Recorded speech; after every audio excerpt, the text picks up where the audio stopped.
afternoon, learner journalist. I am teacher Shirley Abuda of Special Program in Journalism from Magnagan National High School, Pantukan North District for the subject SPJ 7. Let us discover knowledge in the world of journalism. How to write feature writing, particularly the human interest feature and character sketch feature. In this lesson, you will be able to differentiate human interest and character sketch features, give different examples of styles or lead of human interest and character sketch features, recognize the different styles or lead in writing a human interest and character feature stories. What have you seen in the picture? How will you describe this? How about this? What are the words created in your mind while looking at the picture? What comes in your mind when you hear the word feature writing?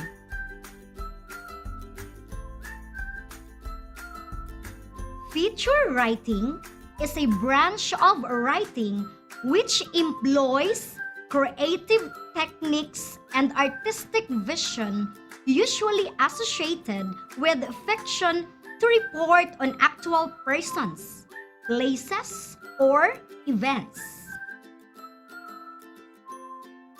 It is also a piece of non-fiction writing about news.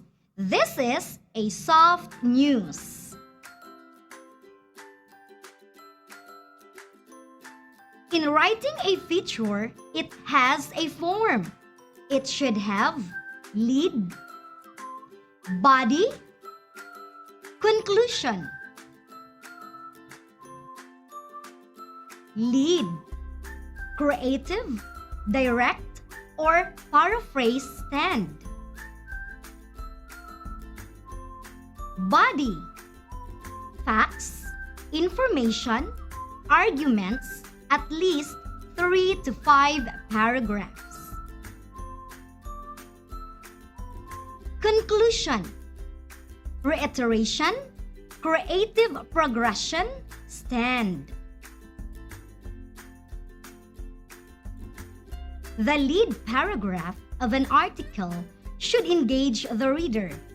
It sets the tone and theme for the piece and determines if the reader wants more. Summary lead. This is the most common and widely used lead, especially in newspapers. These are straight leads that just state the facts and include the who, where, what, when, why, and sometimes even the how of the event are happening. Punch lead. It uses strong verbs and short sentences that are meant to create an impact. The purpose of lead is exactly that, giving a jolt so that readers will sit up and take notice. Example in Filipino, wala na ang iyong ama. Contrast lead. This lead uses two different thoughts or two sentences that are exactly opposite to each other in the opening paragraph to make a strong statement. Example, 40 years ago, he was a fish vendor in Tondo.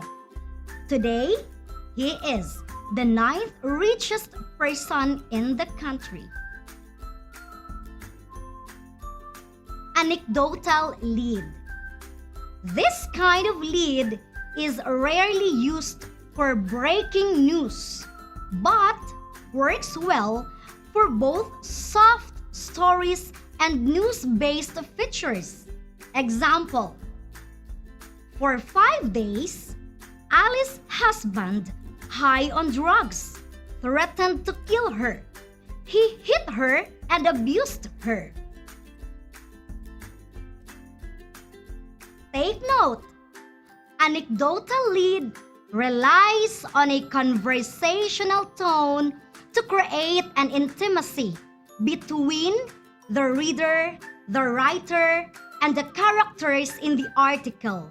It is loaded with specific details.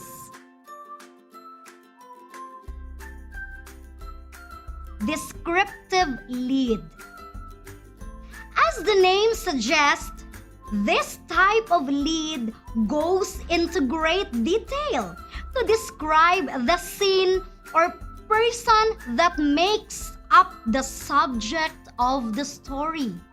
The idea is to create a visual impact. Example: there was a little talk. Only the sound of cleats on the locker room floor as the players gathered around the list the freshman baseball coach had taped to the window of his office. Quotation lead features a short, eye-catching quote or remark, usually set in quotation marks. It overshadows the facts of the story.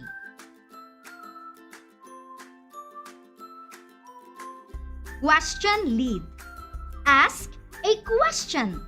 Although they are effective in sparking interest, use them sparingly because they generally do not provide the main points of a story as concisely. Now, if you are to ask to make a lead to the following pictures, how will you make it?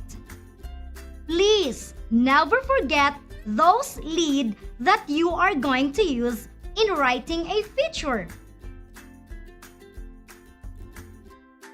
Have you experienced or do you love introducing a person to someone? If your answer is yes, then it would be easy for you to make a character sketch feature.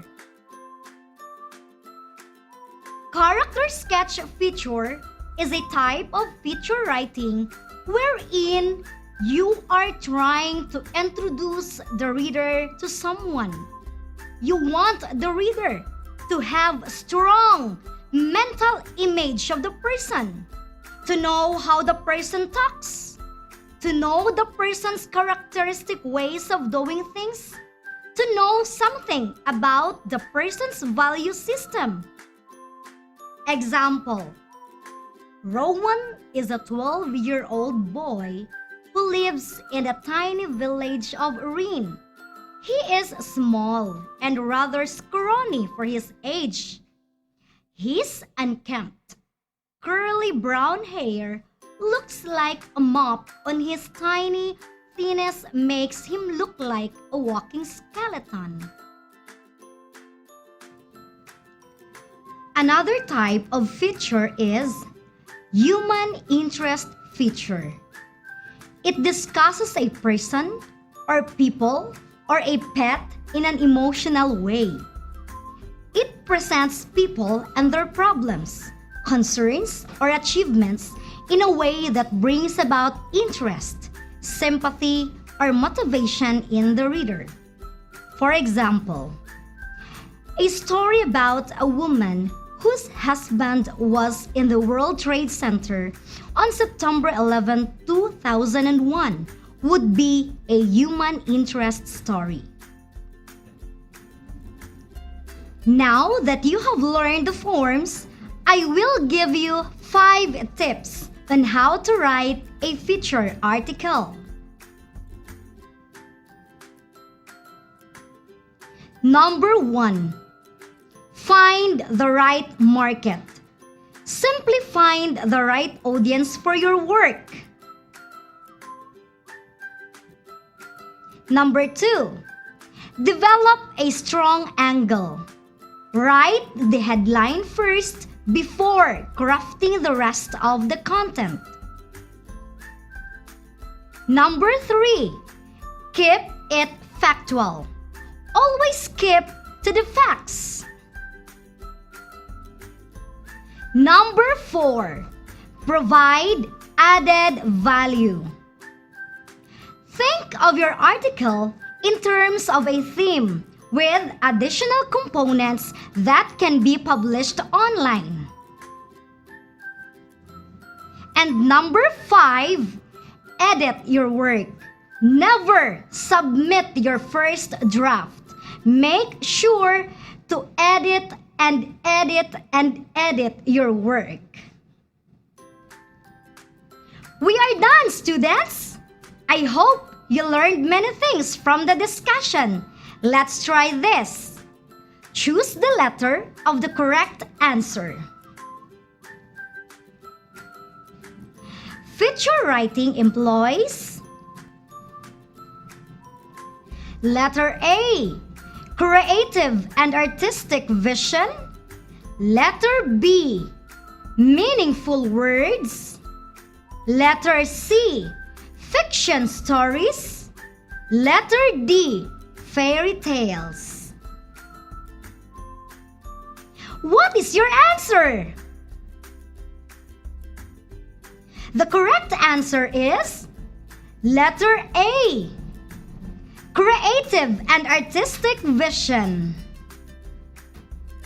Lead is very important in feature writing because letter A, it is the headline. Letter B, it is the fact.